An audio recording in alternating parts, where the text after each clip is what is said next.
Online class में आपका स्वागत करता हूं। मैं लखनलाल मीना, विषय अध्यापक सामाजिक विज्ञान, आप सभी को पार्ट 1 स्वर्णिम भारत प्रारंभ से 1206 ईस्वी तक पार्ट 9 में राजपूत वंश की स्थापना के बारे में समझा रहा हूं। ध्यान दीजिए, राजपूत वंश की स्थापना किसने और कब की थी, इसी के बारे में, राजपूत वंश की स्थापना के बारे में आपको समझना है। दंती दुर्ग ने, ध्यान दें, दंती दुर्ग ने 736 ईस्वी में राजपूत वंश की स्थापना की थी। इस वंश की राजधानी नासिक को बनाया गया और इस वंश में जो प्रतापी जो शासक हुए हैं उनकी संख्या 14 शासक माने जाते हैं कि इस वंश के 14 शासक हुए। उनमें से सबसे प्रभावशाली और शक्तिशाली जो राजा था वो दंती दुर्ग को ही माना जाता था। आप ध्यान दें, दंती दुर्ग वातापी के चालुक्यों के अधीन एक सामंत था। ठीक है, यानी अगर आपको ये ध्यान देना है कि दंती दुर्ग शुरुआत में क्या था, किसके यहाँ काम करता था, किस प्रकार उसने जो है इस वंश की स्थापना की, तो सबसे पहले आपको यही बात पर ध्यान देना है कि दंती दुर्ग वातापी के चालुक्यों के अधीन एक सामंत था। उसने अपने विवेक से अंतिम चालुक्य शासक कीर्तिवर्मा द्वितीय को पराजित करके दक्षिण में चालुक्यों की जो सत्ता थी उसे समाप्त कर दी। इसके बाद कृष्ण प्रथम ने एलोरा के सुप्रसिद्ध कैलाशनाथ मंदिर का निर्माण करवाया। अब आपको यहाँ पर ये प्रश्न पूछ लिया जाता है कि एलोरा के सुप्रसिद्ध कैलाशनाथ मंदिर का निर्माण किसने करवाया था, तो आपको ध्यान देना है किसने करवाया था। कृष्ण प्रथम ने एलोरा के सुप्रसिद्ध कैलाशनाथ मंदिर का निर्माण करवाया था। इसमें आगे बढ़ते हुए इस वंश के जो चौथे शासक ध्रुव ने गुर्जर प्रतिहार शासक जिसका नाम था वत्सराज को पराजित कर दिया था और अपने साम्राज्य को आगे बढ़ाया।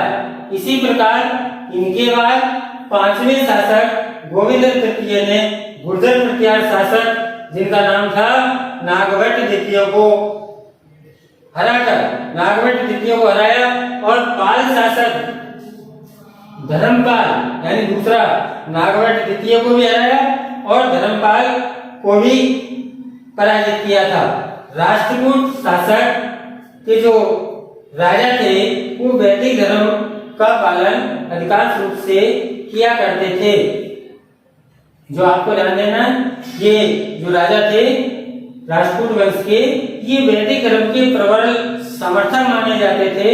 इसी काल में वे संस्कृत व कन्नड़ साहित्य के पोषक माने जाते हैं क्योंकि उन्होंने संस्कृत और कन्नड़ साहित्य को अधिक प्राथमिकता दी थी।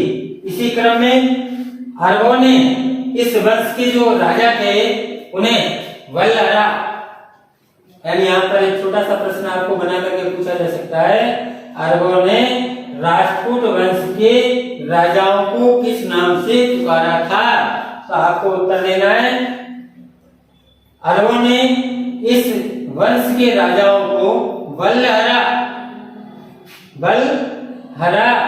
अर्थात वल्लराज के नाम से पुकारा था। बेटा, अगला वंश है आपका गुर्जर प्रतिहार वंश। इस वंश के बारे में आपको समझना है कि इस वंश की स्थापना कब हुई थी। इस राज्य की स्थापना किसने की थी, तो आपको ध्यान देना है इस गुर्जर प्रतिहार वंश की स्थापना नागभट्ट प्रथम, ध्यान दें, इस राज्य की स्थापना नागभट्ट नामक सामंत द्वारा 725 ईस्वी में गुजरात में की थी। इसलिए इस वंश को गुजरात में इसकी स्थापना हुई थी, इसलिए इस वंश को गुर्जर प्रतिहार वंश के नाम से जाना जाता है। इस वंश का जो सबसे प्रतापी राजा था वो था भोज प्रथम, जो बाद में मीर भोज के नाम से जाना जाता था। जो आगे देखो, नागभट्ट द्वितीय का पुत्र था। अगर आपसे पूछ लिया जाए कि मीर भोज कौन था, तो आपको बताना है गुर्जर प्रतिहार वंश का सबसे प्रतापी राजा भोज प्रथम का ही नाम मिहिर भोज था, जो नागभट्ट द्वितीय का पुत्र था। अरब व्यापारी सुलेमान इसी के समय भारत आया था। तो ये प्रश्न भी आपको 1 नंबर में पूछा जाता है कि अरब व्यापारी सुलेमान किसके शासनकाल में आया था। तो आपको बताना है मीर भोज के शासनकाल में अरब व्यापारी सुलेमान भारत आया था। ठीक है, इसी के बाद अगला सम्राट, फिर मीर भोज के बाद कौन कौन राजा हुए, किस किस की क्या क्या उपलब्धि रही। तो सबसे पहले आप अगला सम्राट आप देखिए महेंद्रपाल था, जो कपूर मंत्री नाटक के रचयिता महाकवि राजशेखर का शिष्य और संरक्षक था। आपको यह ध्यान देना है कपूर मंत्री नाटक के रचयिता कौन थे। तो आपको आंसर देना है कपूर मंत्री नाटक के रचयिता महाकवि राजशेखर का शिष्य और संरक्षक था। आगे महिपाल के समय गुर्जर प्रतिहार राज्य का पतन होने लगा। यानी आपको ये देखना है कि गुर्जर प्रतिहार वंश को सबसे अधिक किसने जो है शक्तिशाली बनाया और किसके शासनकाल में वो क्षीण होता चला गया, कमजोर होता चला गया। तो आपको यहाँ पर ध्यान देना है सबसे पहले कि इस राज्य की जो क्षीण होने का जो समय किस राजा के समय आया, तो महिपाल के समय गुर्जर प्रतिहार राज्य का पतन होने लगा। इसके बाद भोज द्वितीय, विनायकपाल, महेंद्रपाल द्वितीय और देवपाल महिपाल द्वितीय विजयपाल राजा रहे। लेकिन इसके बाद महमूद गजनवी ने इन पर आक्रमण किया और इनके आक्रमण से भयभीत होकर के, डर करके इनके राजाओं ने उनकी अधीनता स्वीकार कर ली। इसके बाद अरबों ने फिर इनको आगे नहीं बढ़ने दिया और इस प्रकार इनका अंत हो गया।